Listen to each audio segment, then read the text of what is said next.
Hi everyone, welcome to video number 10. Today we are going to be exploring the concept of covalent bonding. Covalent bonding is the most important type of intramolecular bonds that we're going to study because biomolecules which make up living things bond for the most part covalently. So covalent bonding occurs between non-metals. So these are going to be the elements in groups 5, 6, and 7 of the periodic table.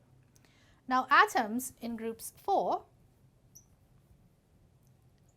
for example carbon, these are my semiconductors.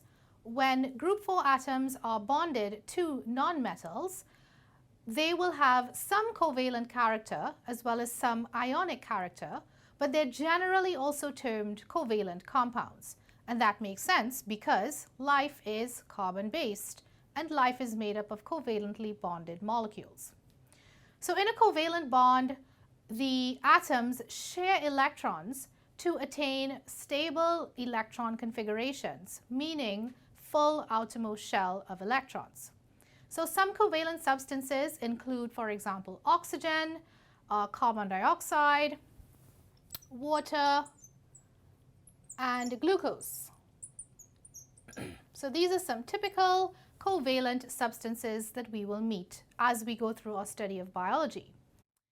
Now between non-metals, there is generally a small electronegativity difference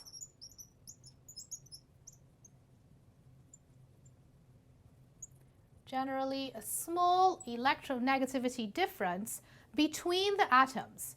And the smaller the difference, the larger is the covalent character, and the two electrons of the covalent bond are shared more equally between the atoms.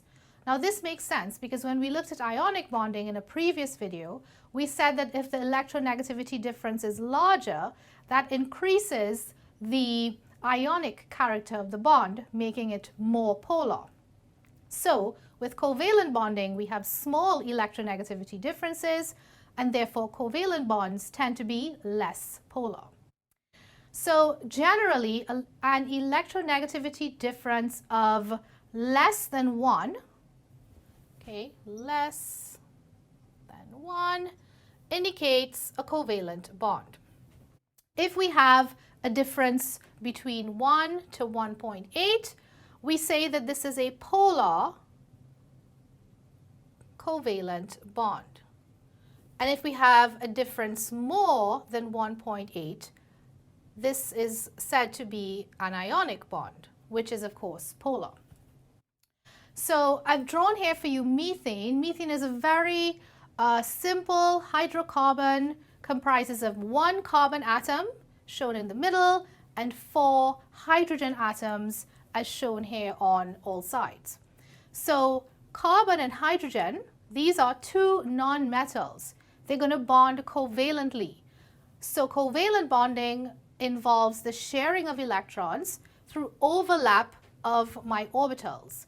So here I have my hydrogen. The pink X, these X's represent the 1 electron in each hydrogen atom. Carbon has 4 electrons in its outermost shell, shown by the dots.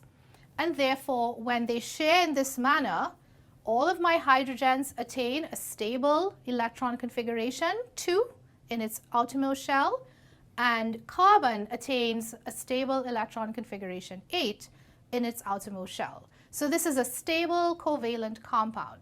And this is how covalent compounds form, through overlap of orbitals and sharing of electrons. So at this level of study, we must be able to differentiate between ionic and covalent compounds, but also appreciate that most ionic compounds that we will come across will have some covalent character, and some of the covalent compounds that we may come across will have some ionic character. And this is due to this scale or this range that we see with regards to electronegativity differences. So if we think about a typical covalent bond, another one, think of HCl. So HCl is a common acid, hydrochloric acid, and the type of bond that exists between hydrogen and chlorine in HCl is a covalent bond. Here I have two nonmetals. We have overlap of orbitals and they're sharing electrons to make that bond. However, even though we're saying that covalent compounds have small electronegativity differences and are generally nonpolar, that does not mean that in this covalent compound like HCl, it's nonpolar, because we know that HCl dissolves in water.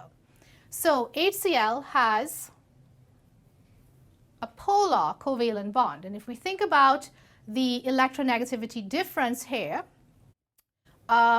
it's actually about 1.1.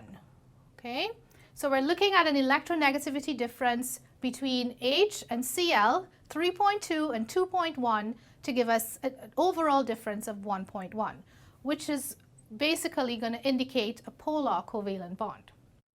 So in covalent bonding, the mutual attraction of two positive nuclei, remember these nuclei here are all positively charged because that's where my protons are. We have a mutual attraction of the two positive or the multiple positive nuclei of the atoms with the negative electrons that are contained as my orbitals overlap is what holds the entire thing together. So the sharing of electrons results from overlap of orbitals. Now covalent bonding, as I said, is going to be the most important type of intramolecular bond when dealing with the molecules that make up life. So as we said, we can have oxygen. So we can draw oxygen like this. And we can show you,